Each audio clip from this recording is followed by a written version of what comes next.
Continuamos hoy con el doctor Eugenio Gómez en este recetario, hablando de la atención primaria, del beneficio que representa tratar a las personas antes de que se enfermen, organizar la cantidad de niños, de hipertensos, de diabéticos, y controlar las variables como son tener a los niños vacunados, a los hipertensos medicados, a las personas que no tienen ni una condición ni otra, ponerlos a hacer estilos de vida saludable como la promoción de los ejercicios, las dietas, y cuando decimos dieta es al consumo bajo en sal en los alimentos, por ejemplo.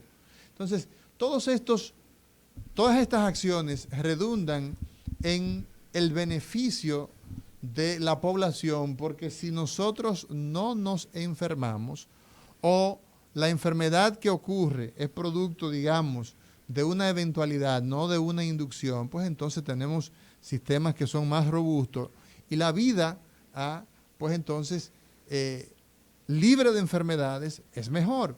Decíamos, doctor Eugenio, antes de irnos a la pausa, que la necesidad de seguir viendo el sistema de salud, el gobierno de turno, hay que construir un hospital general en la Catalina de Altamira. Hay que construir 2 hospitales más en Nisibón. Hay que construir grandes hospitales. Es un error desde el punto de vista de estrategia, porque lo que tenemos que tener es control de esa población, de las variables. Hasta que nosotros no impactemos en ese lugar, vamos a tener siempre necesidad de muchos hospitales, muchos hospitales, muchos hospitales. ¿Por qué? Porque la gente no encuentra respuesta en su comunidad y tiene que salir a migrar a los grandes centros de salud. Así es. Entonces, esta semana, el sábado, pues tenemos un encuentro y ese encuentro habla de la atención primaria, los retos y los desafíos. Esa actividad estará dictada por 3 profesionales, entre ellos está usted, está la doctora Luisa Xiomara Adames, el doctor Juan Torres, y eso está organizado por la Secretaría de Educación de la Agrupación Médica. Ahí tenemos a la doctora Coral Pereira. Eso será en el Salón de Conferencia, doctor González de Peña, de la Agrupación Médica Dominicana, ¿verdad? Y este taller de 8 de la mañana a 2 de la tarde está pues avalado por el Colegio Médico Dominicano. Tenemos ahí la Universidad Iberoamericana y veo acá en pequeño, no alcanzo a ver, hay otra institución que no alcanzo a ver. Está el servicio patrocinado, o sea, lo está apoyando el Servicio Nacional de Salud, Colegio Médico Dominicano y la Universidad Iberoamericana, UNIBE. Hay otra institución ahí que no alcanzo a ver. Entonces, ¿qué busca, doctor? ¿Qué se busca con este tipo de taller? ¿Va dirigido a cuáles profesionales? Háblenos un poco de esto, por favor. Sí, el taller está dirigido a médicos generales y médicos familiares que están involucrados en todo el tema de la atención primaria en el país. Claro, también a las personas que están gestionando la atención primaria. Y básicamente es para sensibilizar un poco. Y el tema mío, por ejemplo, es la ruta crítica de la implementación de la atención primaria y las redes integradas de servicios de salud. Y algo interesantísimo. La ruta que se sigue, la ruta crítica. Para la implementación de la atención primaria y las redes integradas de servicios de salud. ¿Qué significa eso? Que está bastante largo, pero ¿qué es lo que significa para nosotros, para que el pueblo lo entienda? Sí, está establecido en el modelo de atención, en el modelo de atención vigente en el país. Y bueno, básicamente es la atención primaria conectada con el segundo y el tercer nivel de atención, que sí son los que manejan enfermedad. Entonces, el médico de atención primaria que está encargado de usted es el responsable de que si usted tiene alguna enfermedad que ya él no puede manejar. Exacto, que necesite ser tratada por un especialista, entonces la atención primaria coordina esa asistencia con el segundo o el tercer nivel. Ojo, el paciente sigue siendo mío. Ahora, sigue siendo su responsabilidad. Mi responsabilidad, claro, yo soy su médico de cabecera. Exacto. Y eso funciona en Estados Unidos, por ejemplo. Funciona en España. Funciona en España, sí. En Estados Unidos. En Estados Unidos, exacto, funciona. Hay modelos que tenemos que ver que funcionan. Sí. Entonces, esa asistencia la coordino yo con el especialista y le doy seguimiento. Lo que el especialista entienda que hay que hacer con usted, yo soy el responsable de que eso suceda.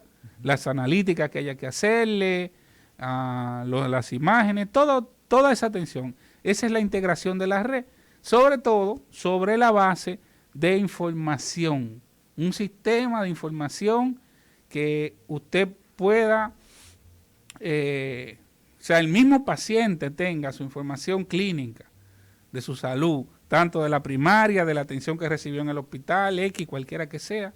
Eso sería lo ideal que sucediera. Un caso que es muy común, doctor, se da con mucha frecuencia. Nosotros recibimos, digamos, un paciente que lo envían del hospital municipal de,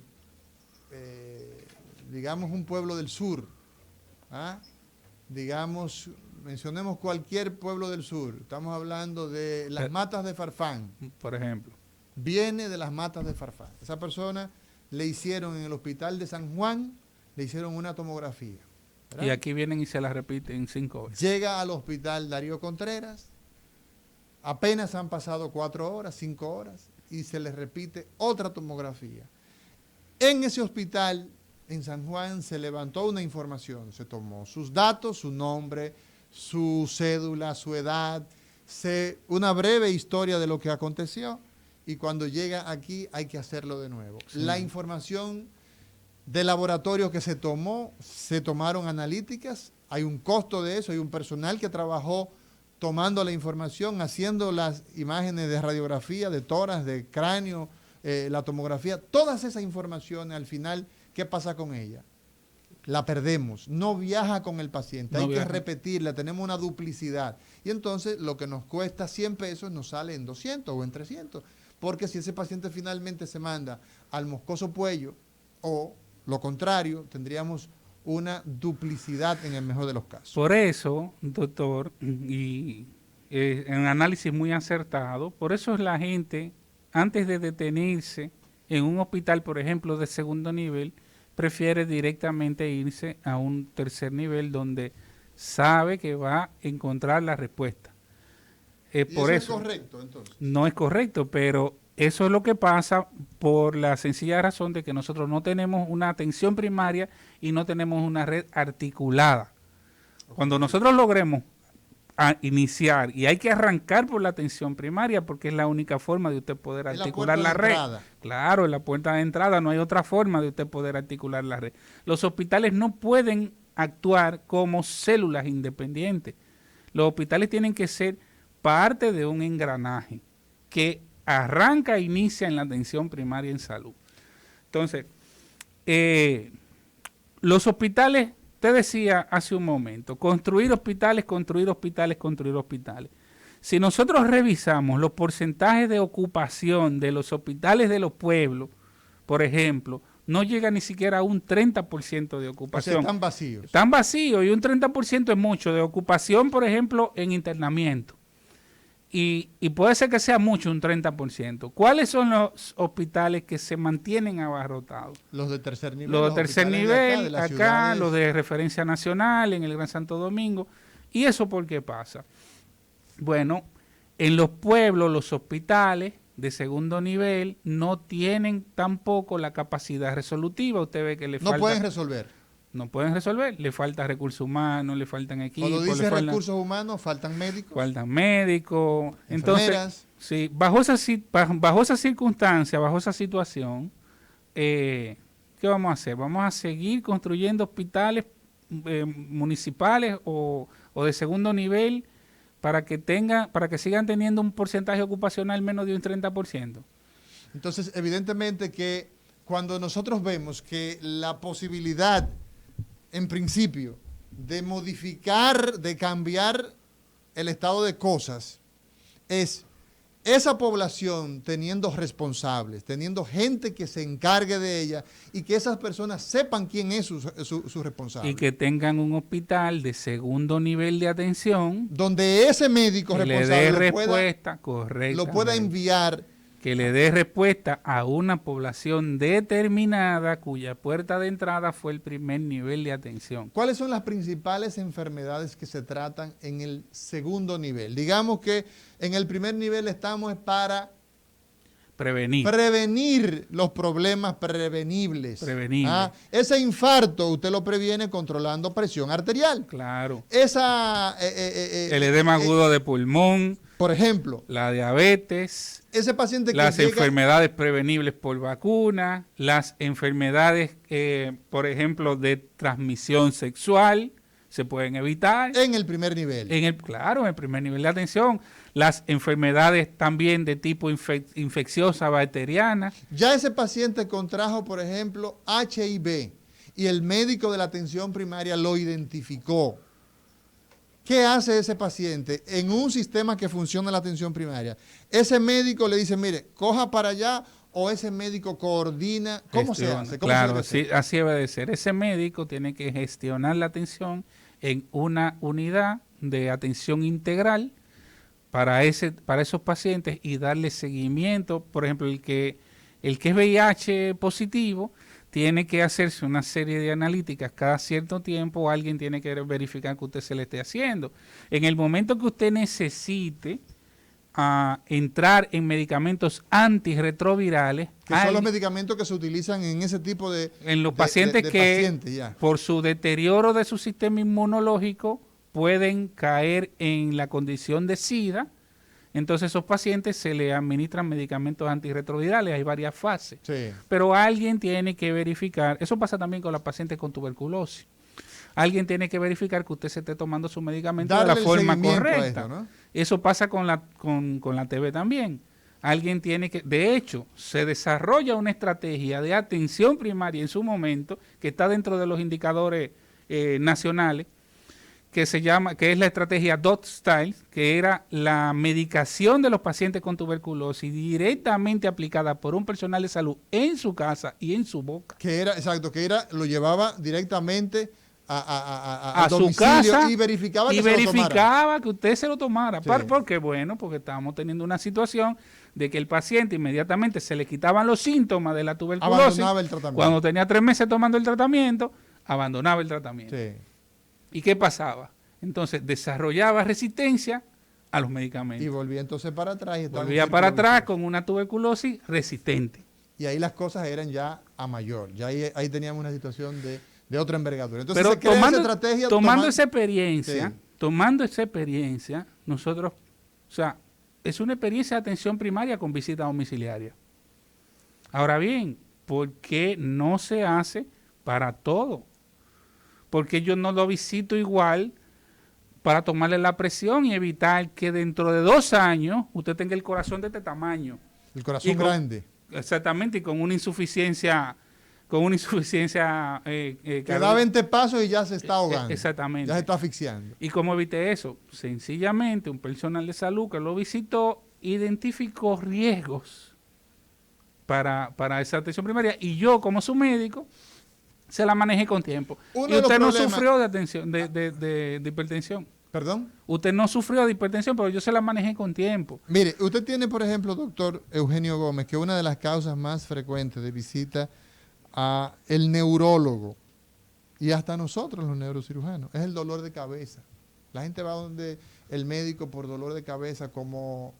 eso es de lo más frecuente. Y la causa más frecuente, una de las causas más frecuentes de dolor de cabeza es la hipertensión. La hipertensión arterial. El paciente con la presión arterial no recibe la información de un miembro de su comunidad que lo conoce, que es el promotor, de que hay que tomar la presión. Mire, usted tiene 160/90 milímetros de mercurio. y eso es hipertensión. A usted hay que agendarle una cita con el médico. ¿Verdad? Posiblemente. Entonces, mire, en tal fecha, mire, aquí yo tengo que usted, Sí, el lunes, correcto. a las 8 de la mañana, usted tiene que estar donde el médico. Posiblemente ese paciente sea obeso, posiblemente ese paciente no tenga una conducta de alimentación adecuada, posiblemente ese paciente esté ingiriendo más sal de lo adecuado, posiblemente con una intervención sencilla de un médico de familia, poniendo a esa persona a hacer ejercicio, controlando la ingesta de sal. ingesta de sal, algo sencillo que no cueste un peso, que no cueste un peso. Que es lo más difícil cuando la gente no tiene la educación suficiente, la orientación suficiente. ¿Ah? Porque si no tiene la información no vas a poder hacer el correctivo. Exacto. Entonces, esa intervención, digamos, de ese sujeto, de la comunidad, en esa familia, cambia los resultados de esa población. Pero nosotros podríamos influir no solamente, o sea, en la salud en toda su definición. Hablábamos inicialmente de la violencia. Nosotros podríamos tener un personal, identifico situaciones de violencia o en el hogar. Bueno, yo como médico de un sector en específico, tengo que diseñar políticas, o sea, por ejemplo, charlas, entrenamientos, capacitaciones dirigidas a esos eventos que se identifiquen. Alcoholismo, por ejemplo.